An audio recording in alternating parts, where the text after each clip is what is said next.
Morning for me. Good morning from sunny Los Angeles, California, where it is 9 a.m. But thankfully, we have everyone from all parts of the globe joining us today. I'm going to give it about another minute just to let our late entrants go ahead and trickle in. So please do keep yourselves on mute during the duration of the presentation. There is a chat function, so you can feel free to type any questions that you have in chat. And then at the end, you can go ahead and take yourself off of mute if you do have other questions. We'll give ourselves about 30 more seconds to get started here. I'm excited.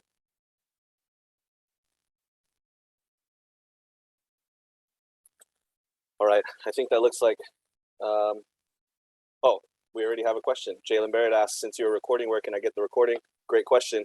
We will be recording this presentation and we will be sending you the recording via email as soon, probably by tomorrow. You'll be able to access the recording.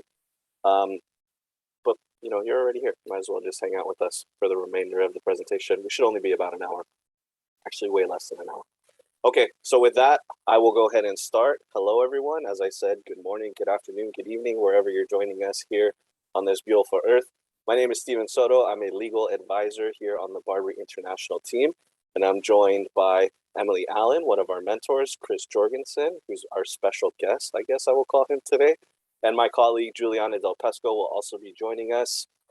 We are all excited to see your faces here, and we will be hopefully learning more about how to practice law in England and Wales. So with that, let's go ahead and get started. I would like to introduce Chris, my colleague. Chris, go ahead and take yourself off mute. You want to give us a small introduction about yourself and go ahead and get started. Great. Thanks, Stephen. Hi, everyone. Welcome. So Stephen mentioned my name's Chris Jorgensen, and I'm the Senior Director of Institutional Partnerships here at Barbary. I'm based in London, actually. So while Stephen's having his cup of coffee, I'm kind of hydrating throughout the day and kind of at the end of my shift. And we've got a full team here today to support you. As Stephen mentioned, the focus here is about how does one qualify as a solicitor in England and Wales. And just so you know that I'm in an open office plan, so I'm sorry if you're hearing a little bit of background noise. That's going to die out a little bit. And there's a couple conversations going on in the background. But anyway, so in terms of qualifying in England and Wales, this is something that I did individually in my career progression, I guess. I'm a qualified US lawyer. I practiced in the US for about 8 years. Started off as a prosecutor to get some trial practice, moved into a civil practice in a boutique firm, focusing on real estate disputes, a little bit of insurance defense, and through no fault of my career, ended up in England and Wales because of family issues. And as I moved here, I then realized, you know, my US qualification didn't get me all the way to where I needed to be in terms of relevance, and so I pursued qualification as a solicitor. And one of the things about that was before I made the move, I was really unsure about this process. Now, Emily Allen, who's one of our speakers today, is going to walk you through that process in a little bit more detail. I'm going to talk to you a little bit more about why it might be relevant for you as a US practitioner and why you'd want to look at a second qualification. And really, I see that kind of in three different ways, or three different areas. There's the relevance of the US and the UK connection, or England and Wales as a forum. There's how it's going to affect you personally and professionally. And then there's some more intangible things that we'll talk about in a second. But in terms of the impact that it's going to have on you and your career progression, I mean, this slide really does give us a good direction. It's depending on where you are in your career journey, it's going to help set yourself apart. It's going to help broaden your career plans. Now, secondary qualification or dual qualification isn't necessarily important for everyone. It really makes sense for somebody that's looking to do an international kind of practice. But for those of us that are more in a regional or a local practice, we're looking to do family law work or certain areas where we really work on a state level, it may not be as important. But if you find yourself in a global hub, or if you're working in a larger firm where there might be a book of work where international practice really can make sense, then dual qualification does make a lot of sense for you individually. So obviously it's going to help set you apart from the rest of your colleagues, those of your law school peers who all went through the bar with you and qualified in your home jurisdiction. Having that second qualification is going to put your CV in a smaller pile. It's also going to broaden your network and your relevance in that kind of practice. So you might be in a big firm where there are a number of different seats where different teams are working in different jurisdictions. And it might help you to get more involved in those international seats if you have a second qualification.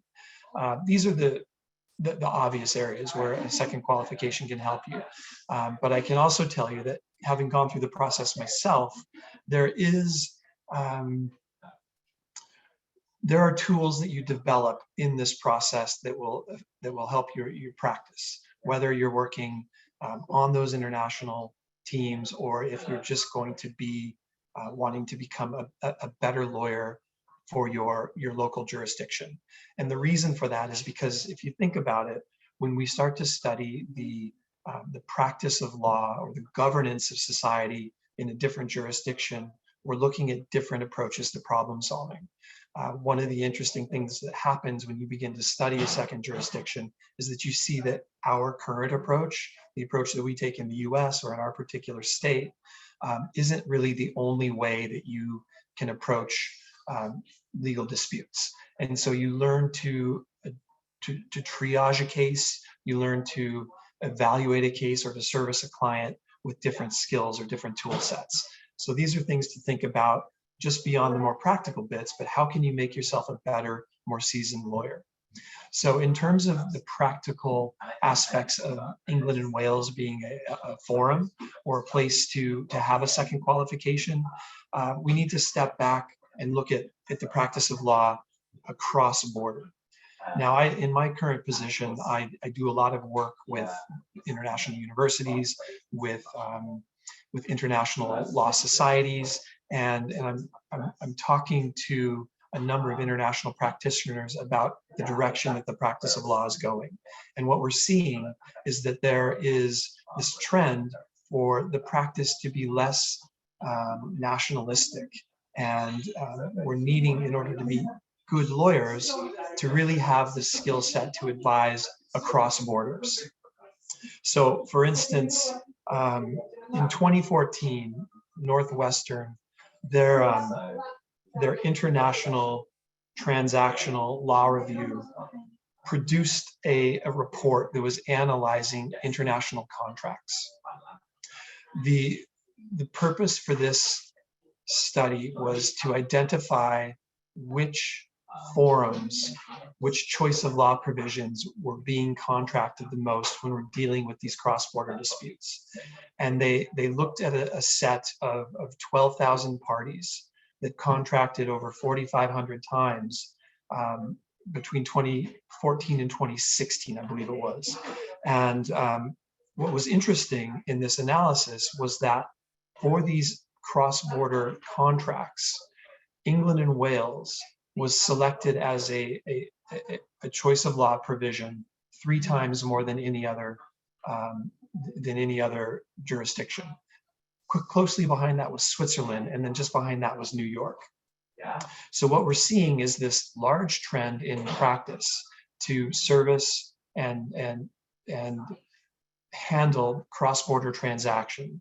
And what we're also seeing beyond that is that England and Wales tends to be the jurisdiction that is chosen more than any other. If you do a quick search, you're going to find that over 50% of the world's legal systems are based upon either UK or US legal construct. And 60% of cross-border transactions are either based in the US or New York law. So as a US practitioner, being presented with a practice of law that is growing and becoming more and more cross-border and more comparative law focused, having a US qualification and a UK qualification is going to put you in a good position to be relevant in that international practice of law. We can talk a little bit more maybe on the back end if there's any questions on really why England and Wales is maybe the second qualification to look to. But there's a lot of indicators that really is the case. England and Wales as a forum on an international scale has always been relevant.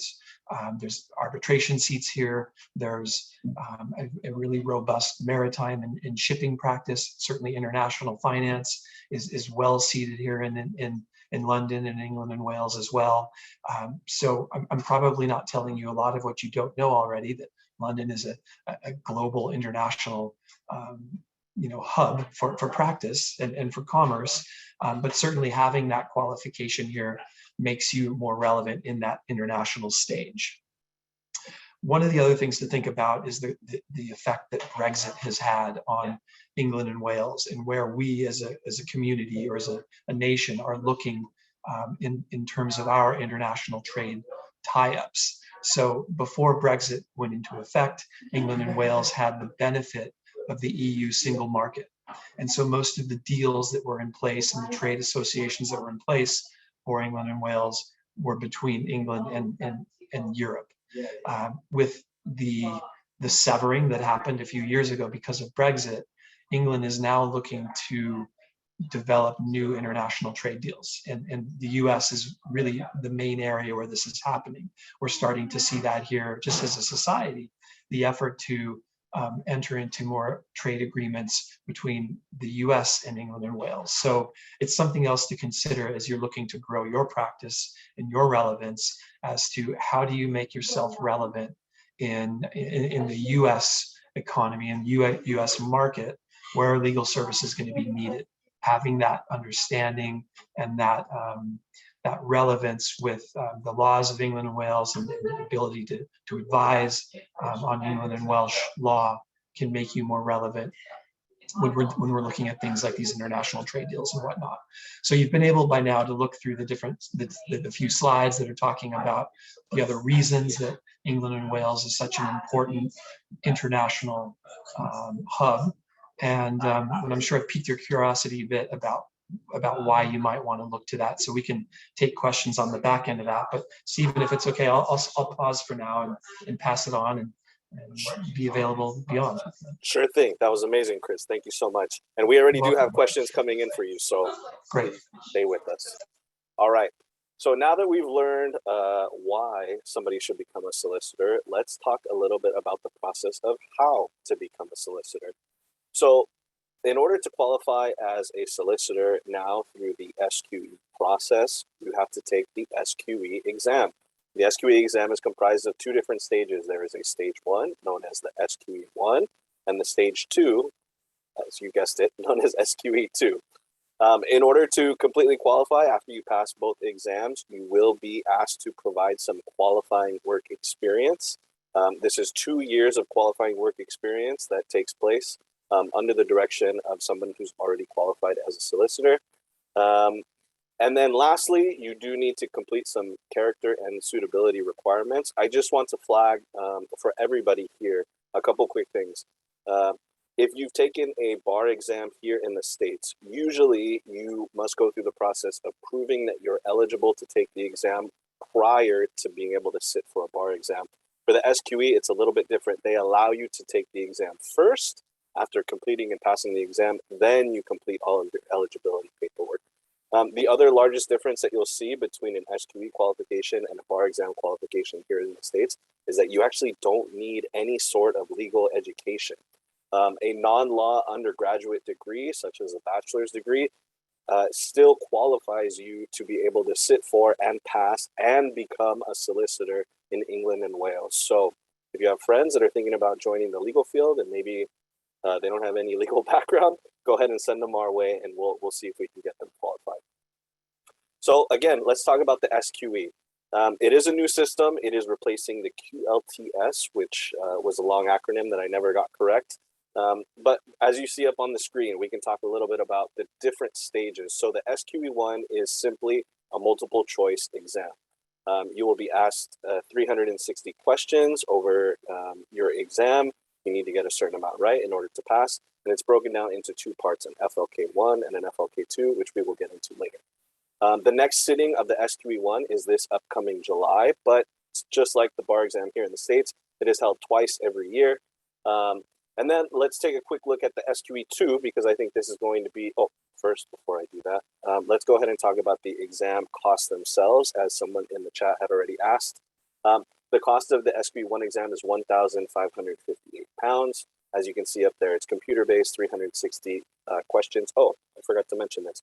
You actually don't have to travel to London in order to take the exam. There are Pearson VUE testing location centers all around the world. I'm sure there is one close to you. I know for sure there is one in New York. There's also one in Toronto for those of you from Canada joining us. As long as you find a Pearson VUE location close to you, you can feel free to take the SQE1 exam. Up on the screen, you'll see all of the different subjects that can be tested through multiple choice questions on the SQE1 exam. I'm not going to go into all of the different subjects that you see up on your screen, but just know that our prep course does prepare you for each and every one of these sections that will be tested. Next, a quick discussion about the SQE2 exam. SQE2 exam is completely different from any bar exam that we've had before. It's actually a skills-based assessment, which means a couple of things. Number one, there are no multiple choice tests. Number two, you do have to travel to a location in England in order to take the exam. And really, they're testing more of your, I guess for lack of a better term, lawyerly skills. So can you accomplish a competent client interview? Can you do good advocacy? Can you do some legal research, or not research, analysis, and research, writing, drafting, all of that good stuff. Again, we'll talk a little bit more about the specifics of the exam in a bit, but just so you have for your records, the cost of the SQE2 exam is £2,422. So now that we've talked about the exam itself, I'm going to be passing it over to my colleague Juliana that can discuss exactly how Barbary can prepare you in order to pass the SQE exam and become a solicitor. Juliana? Hi, Stephen. Thank you so much. Hi, everyone. My name is Juliana Del Pesco. I am a senior legal manager at Barbary Global. And now I know that many of you have taken Barbary before for the bar exam in the United States. But if you don't know Barbary yet, that's a great opportunity for you. So we do offer courses for both SQE1 and SQE2. And our courses are designed for all of you, law grads, non-law grads as well. Foreign trained attorneys, and of course, candidates. We have options for candidates that work full-time, and you need more flexibility. Or if you want to do the preparation like you did, for example, for your bar exam in 10 weeks, we also have this course for you.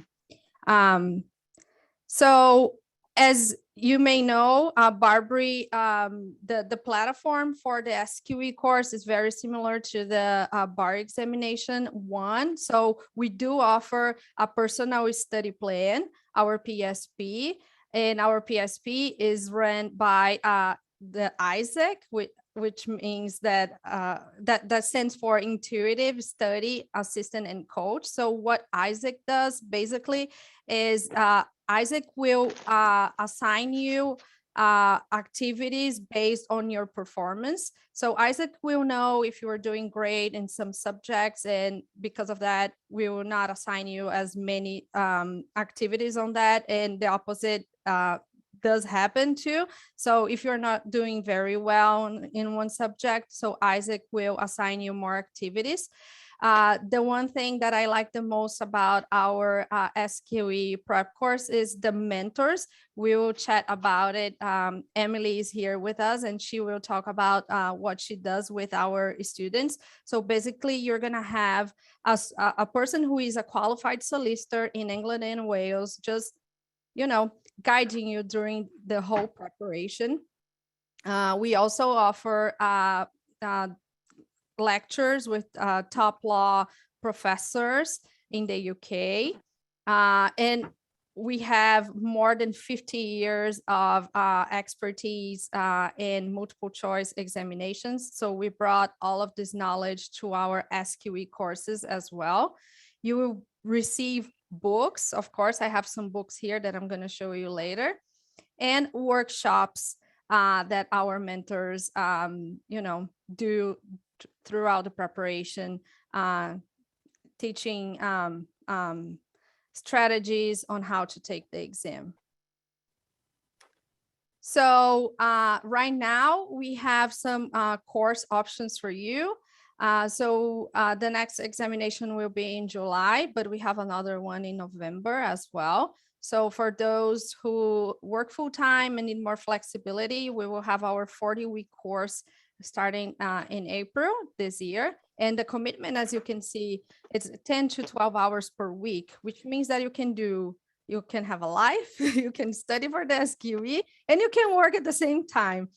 We usually recommend this course for those who are employed full-time or the foreign qualified attorneys and non-law graduates too.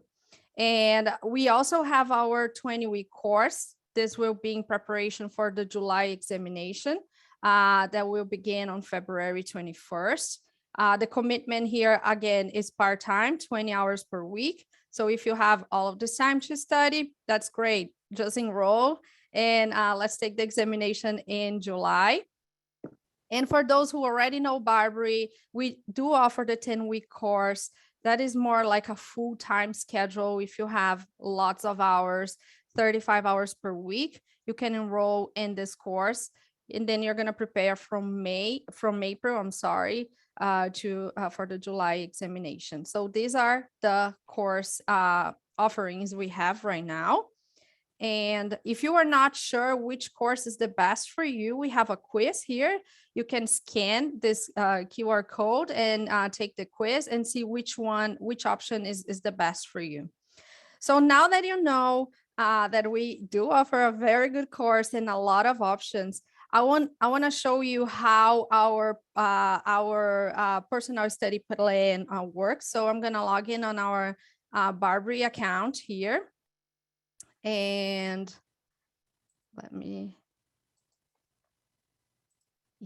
so Stephen is helping me here a little bit. So it's very simple. You're just going to log in on your account. Then you're going to get your personal study plan. So here on your personal study plan, you're going to be able to see all the activities you have. This is a demo account, so we are not going to show you all the activities that you will have for the SQE, but you can have like a taste of what you're going to have. So as you can see, it's very organized. It's very similar. If you studied before with us, it's very similar to the bar exam platform. The amazing thing about our PSP right now is that not only you can be very organized and see what activities you have to do in a given week, but you can also have access to your progress, for example. So you can see your scores throughout the preparation. I'm not sure if it's gonna load here. I'm not sure. Yeah, so you can see where you are and where you need to improve. And our mentors, they have access to this part of the PSP. And they can guide you on how you can, for example, improve in some areas of law that you are not doing so great. The other thing that I like a lot about our PSP is our digital bookshelf. Of course, we are going to send you the books, the hard copies, but let's say you have to travel and you need to keep studying. Don't worry, you don't need to bring the books with you because you have everything online and you can keep studying even though you have to travel. The other thing about our PSP here, let me just go back to the main area here. So you can filter your assignments by types, subjects, and progress as well. So as you can see, you can be very organized, and then of course you can discuss your schedule with your mentor anytime. They are always available to discuss it. So all right, let's go back now to the presentation Thank you, Stephen. And so now I would like to show you the books. So with the Barbary course, as I showed you, you're going to receive everything online, but you, of course, we're going to send you books. So with the SQE one preparation, you receive a 2 set of books, and these books are bespoke materials. They will show you everything you need to know to prepare for the exam, and they are very interactive. They have a lot of charts. I don't know if you can see the books. Yes, and it's included with all the fees for your course. So I think that's me here. And now I would like to invite my colleague, Emily. She's a mentor, and she will talk about how she works with our students. Emily. Thank you very much, Juliana. Hi, everyone. So I am one of the learning coaches at Barbary, and it's my job to help students get through SQE1, although I also work with students on SQE2, so I can answer your questions on both programs. As Juliana said, all of the learning coaches are either solicitors or barristers qualified in England and Wales. So my background is that I am a barrister. I used to practice in criminal law, and so that's my area of expertise within the course. And between the team of learning coaches, we have got complete coverage of the SQE syllabus, which you will have seen from Stephen's slides, is a pretty vast syllabus. So the learning coaches are there to help you not only understand the law. You've got the workbooks, you've got the lectures, they deliver you the law in a very clear way. If you do have questions, you can always ask some of your learning coaches as well, but that is not our primary function. We're really there to help you get through the course and then get through the exam successfully. So we're there to educate you on how the course works, on how it can work for you, so how to get it to fit into your schedule, to give you encouragement, or to be your accountability partner, someone to answer to. If you need a deadline, then you make an appointment with your learning coach and you know that you've got to do the work before you see them again. We're there to help you in any way that you want to be helped. So to give you an example, with my mentees at the moment, I will send out regular emails and get in touch with them. Those emails will involve an element of checking in on their progress. So like Juliana just showed you, I can go onto their PSPs, just like you can see your own progress, I can see the progress of my mentees. And then I can email them, giving them feedback on where they're at, where they should be improving, where they should be focusing, but also just encouraging them. Because if you're on the 40-week course, that's quite a long time to stay motivated. So it's good to have someone there who understands that and who can spur you on at the times when you're finding it difficult to find the will to study. We're also there though to help you understand what is involved in the exam, because if you've sat bar exams, the MCT part, the multiple choice part, might be quite familiar, so you might have quite a good idea as to what's required of you in terms of resilience and perseverance and tenacity just to get through the exam days. It's really tiring. But if you've never done an exam like that, then the learning coaches can help you prepare. Barbary's materials are great at that as well. But like Juliana said, we have workshops. We also have regular strategy sessions where we talk you through the practicalities of the assessments and help you really get your head around what will be required of you on exam day. In addition to that, we also will deliver different kind of support once you get onto SQE2. So SQE2 is a very skills-based exam. It's a separate exam, so you prepare for them separately. You do one prep course for SQE1 and then one for SQE2. SQE2 requires you to be able to stand up in front of the examiner and do advocacy, to interview a client, to write a legal letter or do research, all sorts of different skills. And for that, you don't need to have someone delivering a whole load of new law to you. You've already learnt the law when you were getting ready for SQE1. What you need for that is to practice. So for SQE2, the learning coaches are there to help you practice those skills and to then give you very detailed feedback on your performance and how you are performing against the marking criteria that Kaplan use. Now, Barbary have got a fantastic track record, as I'm sure you guys all know, in the States of delivering success. I'm very happy to say that that is being replicated in the UK. Our pass mark for the only sitting of SQE1 so far is over 25% higher than the standard pass mark. So we are really, really achieving well in SQE, and there is evidence now, aside from what we tell you, that our course definitely works. So if you're thinking you're going to sit SQE, I definitely say prepare with Barbary. All right, I think I am handing back over to Stephen at that point. You are, Emily. Thank you so much. I do just want to harp again on that last point. There was a slide that I had passed over. The first sitting of the SQE1 took place this past November, and students were given their scores last month. Across the board, the Solicitors Regulation Authority, the board who puts on the SQE exam, reported a passing rate of 53%. Internally, our students who took Barbary, took their course, sat for, and passed the exam, we saw a 79% passage rate. I just want to give you guys this. When I heard this statistic, it blew my mind.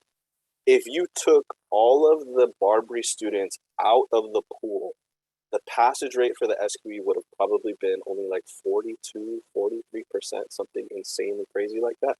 That's, first of all, that's an amazing accomplishment for not only all of our students, but for our mentors, for our learning team, for everyone here at Barbary. So we are extremely excited about that number. Hopefully we see it go up. Hopefully we see you guys help that number go up. Again, just wanted to talk about that number a little bit more. So somebody has asked in the chat, how much is the SQE prep course? The SQE1 prep course is £2,999. When you're ready to sign up, there's a QR code up available on the screen that you can scan with your phone and sign up. We do have scholarships available. There are essay contests available, so we have plenty of discounts that can work for all of you. Again, when you go to the enrollment screen, you will be able to see more of those. We are heading towards the end of our presentation here. I appreciate you guys spending about 30 minutes with us here today. I know we have a lot of questions in the chat, so I promise you we will have time to get to all your questions. If you do have extra questions, go ahead and feel free to put those in the chat. But before we get started with questions, if we don't cover anything, if you guys need any additional help, or maybe you want some additional clarification, my email is up on the screen. Juliana's email is up on the screen. Please feel free to send us any questions that you may have. Juliana, do you have anything else? No, I think we can start with the questions. Perfect. In the chat. Do you want me to read the questions and then? Sure, go ahead. All right, so the first question we have here, let's start from the beginning, right? Because we got some, so the recording we are gonna send out to all of you, okay? We're gonna send follow-up emails so we can include the recording. So feel free to share with your colleagues, non-law grads or other lawyers who want to qualify in England and Wales. We are happy to help. The costs. So I think we covered that, but I think we can cover this again, right? The costs of the course. Yeah, so the cost of the prep course is £2,999. I did see one question in the chat regarding whether that's just for SQE1 or for both. The prep course is only for SQE1. You will have to re-enroll and pay another £2,999 for access to the SQE2 course. So it is quite an expensive endeavor. As I mentioned, we do have scholarships and different discounts available. You can feel free to connect with one of us when if you do want more information about those scholarships or those discounts. I did see a very interesting question from Rusol, and I apologize if I butcher your name, but it's asking about choice of law. So it says, is New York law more prominent than Delaware law? For those of you that don't know, Delaware law here in the States is where most of our corporate law comes from. But I think that's a perfect question for Chris. Chris, what do you think? Great question, Rusol. I think predominantly, if you're talking about international contracts, cross-border contracts, we're seeing New York as the choice of law provision most usually included. Delaware does get some play, but New York's pretty far well and ahead in terms of U.S. choice of law provisions. When we have international contracts and it's a U.S. jurisdiction. overwhelmingly, England and Wales is the choice that is selected the most in these kinds of contracts, followed by New York, followed by Switzerland, actually. Go figure. Amazing. Yeah. Who would have thought? Who would have thought? Okay. The next question comes in. I just had it. It's now gone. Oh, Gabby asks, is the SQE available in the US? Juliana, do you want to answer that question? Yes, the SQE1 is available in the US. I know 2 test locations in New York and also in New Jersey. Okay, I saw another question here about DC. Unfortunately, there's no Pearsonville location in DC that offers the SQE1, but you can just take the train and go to New York or New Jersey to take the examination. It's better than going to London or Very true. right? Also less expensive. Yes, true. Okay, Emily, I have a question for you. I've actually never been asked this question, but Kevin has asked, is the exam timed? I'm guessing they're asking for both the SQE1 and the SQE2. Is it timed? Yeah. They're very, very tightly timed. So one of the key skills that you'll need to learn is to do the assessments within the time frame allowed. SQE1 is over 2 days, which are not consecutive, with a couple of days break in between. And each day consists of roughly 5 hours of assessments, 2 assessments of 2 hours and 32 minutes each. So in total, SQE1 is 10 hours of assessments, which gives you, across the 360 questions, roughly 1 minute and 40 seconds per question. So very tightly timed for each MCQ. SQE2 is 16 individual skills exams, and they are individually between 30 minutes and an hour long. So SQE2 takes place over 5 days of assessments. And again, learning to do those skills within those timeframes is one of the key things that you've got to get your head around during the prep course. Perfect. Our next question comes in from Sarah. She asks, are there any exceptions available for people who have taken the LPC course, stands for Legal Practice Course in England? There are. There are also exemptions for some attorneys across the globe. Just recently, they announced that qualified attorneys from the Ontario province in Canada actually don't have to take SQE2, completely exempted from it. If you have previous experience teaching law, you want us to look into your exemptions, please just connect with either myself or Juliana, and we'll make sure you get all the necessary information that you need. Also, Brazilian lawyers are exempted from the SQE2, okay? I don't know if you have any Brazilians here, but I don't know. Yes, we never know. That's amazing. Okay, next question comes in from Rusal. Oh, I'm sorry, Chris, go ahead. Could I just add to your answer real quick? So that LPC question, it's a great question. This is the 1-year postgraduate vocational course that you take after your law degree in England and Wales. If you have done that, then you are exempt from having to take SQE1, actually. Wow. Which is it's a big piece. Yeah. And maybe while we're on that topic, could you go to slide 6 really quick? Of course. I was just going to add one more bit to this. So on the topic of exemptions, like Stephen and Juliana mentioned, there's a number of jurisdictions that are exempt from certain parts of this. You just passed it, this one, yeah. So there's really 4 different stages to the qualification route via the SQE. And we just talked about if you've done the LPC, then you could apply for an exemption from SQE1. There are some other jurisdictions where they're finding that you'll be exempt from SQE2, like Stephen mentioned, for certain Canadian lawyers. And then that 3rd stage, which is qualifying work experience, this is a requirement that you complete 2 years of qualifying work experience. But the good news is that if you are foreign qualified, so probably everybody on this call, you don't have to do that 2 years of qualifying work experience. So it's a really important exemption that really streamlines this whole kind of pathway for you. So I just wanted to share that real quick. Perfect. Thank you, Chris. I appreciate that. Our next question comes in from Rusal again. She asked, how does one become a barrister in England? Sorry, we're not going to get into the process of becoming a barrister. Completely different. Emily, do you want to mention? I just say it's completely separate and not related to SQE. Yeah, it is. If you are interested in becoming a barrister, just reach out to myself. I'll connect you with Emily, and we can get you sorted out. Next question comes in, says, is there any way to waive out of the 2-year training contract? Is it possible to count U.S. legal experience to meet this requirement? Thankfully, Chris just answered that question for us, so I will continue. And Nicole asks, are all these courses the same price? Juliana, do you want to take that one? Sure. So the SQE1 is £2,999. If you take the SQE1 with us and then you decide to prepare for the SQE2, then the price is the same, it's £2,999.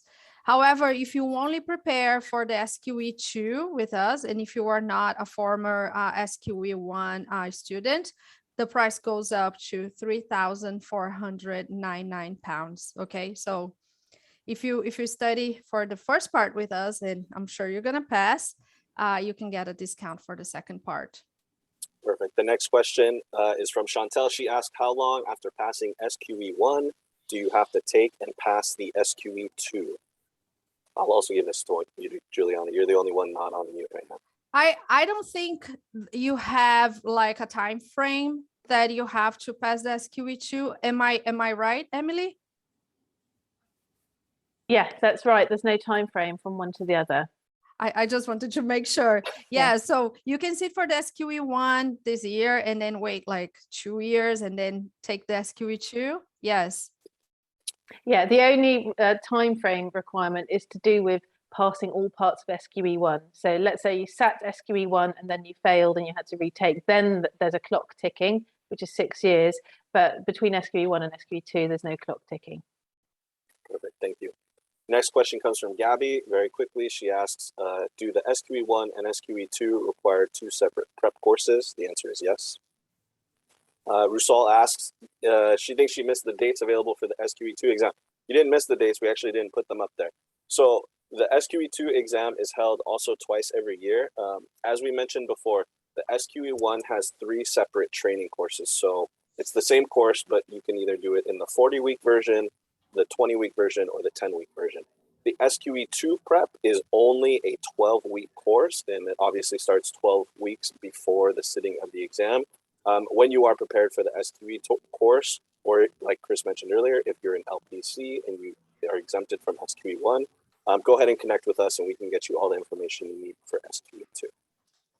All right, we're making it through. It's funny, we're making it through questions, but I keep seeing a lot poured into the chat, which is actually a good thing. So keep them coming. John asked, do both parts have to be taken in the same year? No, they do not. Most of the time they're taken two consecutive years. Can we put our emails in the chat? Sure, I will throw my email in the chat. Juliana, do you want to throw those in there? Sure. Okay, is SQE1 available in Canada? That's a question that comes in from Mauricio.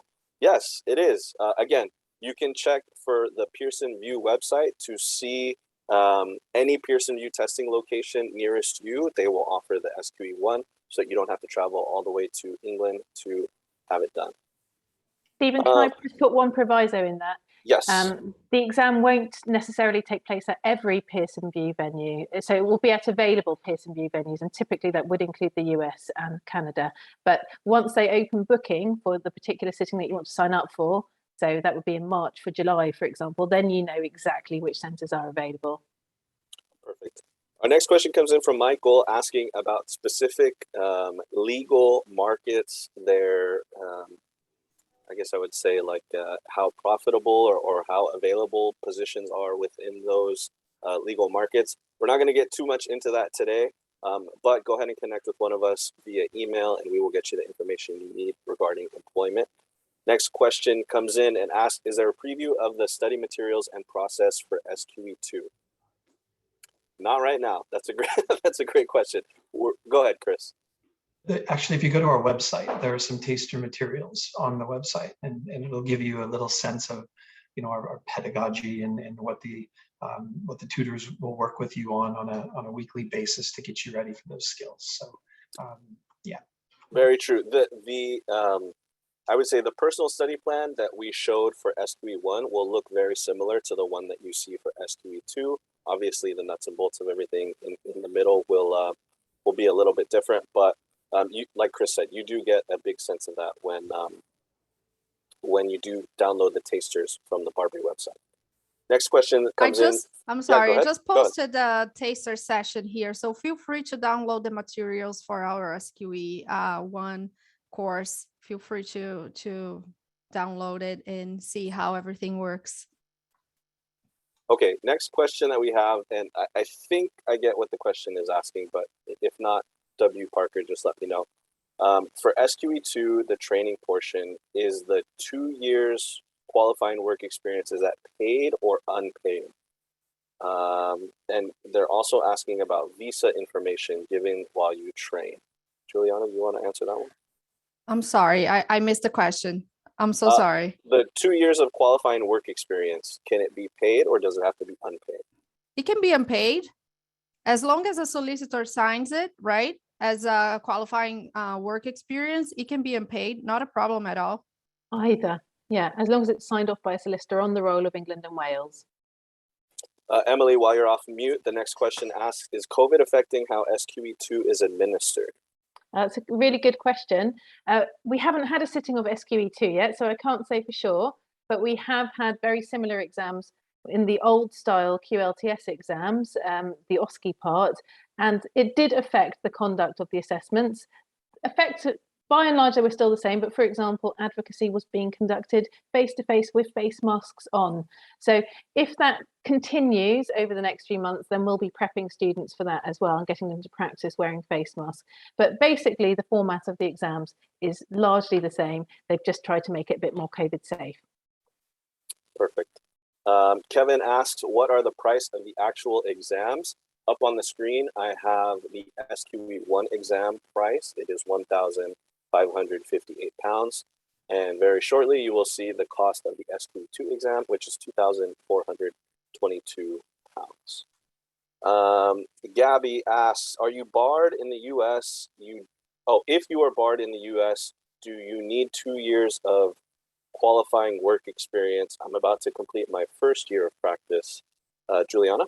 No, you are exempted. You don't need to prove the 2 years, the KEE, you don't need it. As long as you are a qualified lawyer in the US, you don't need to prove the qualifying work experience.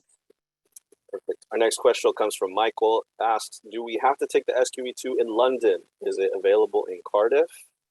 Emily, do you know? Yeah, it's available in London, Cardiff, or Manchester. So subject to availability. So as long as you get on early and book your slot when booking opens. And currently, I think we're 1 week into booking for the first sitting, and everyone that I have spoken to has got their preferred venue.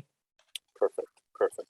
All right, next question comes from Petty. I've actually never seen this question, so this is quite interesting to me as well. It asks if the SQE1 exam will be held simultaneously globally, despite the different time zones. So does everyone have to sit and time their watches to take it at the same time? That's an excellent question. Not entirely simultaneously, but they have to overlap. So you're right, they do take steps to maintain the integrity of the assessment, which means that, let's see, it's evening there where you are now at the moment. No, it's morning where you are, Stephen. Morning, and it's evening yeah. where I am, exactly. Yes.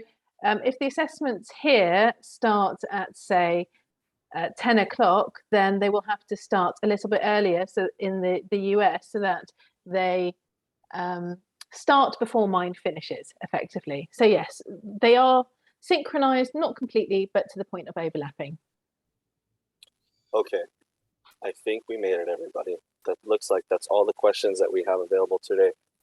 For those of you that stuck around for our entire presentation and for the Q&A, I personally want to thank you. I would like to thank my colleagues, Emily, Chris, and Juliana, for joining us today. I hope you guys did get a lot out of this presentation. And again, you have our emails in the chat. I will throw them back up on the screen. Do feel free to connect with one of us, regardless of any questions that you have. Juliana and myself would be more than happy to help answer any questions that you guys have. And hopefully we see you guys joining us for the next SQE1 presentation, or course, I should say, not presentation. Awesome. Thank you so much, everyone. Thank you so much. Everyone have an amazing day. Have an amazing night wherever you are. And hopefully we'll see you soon. Thank you. Bye-bye.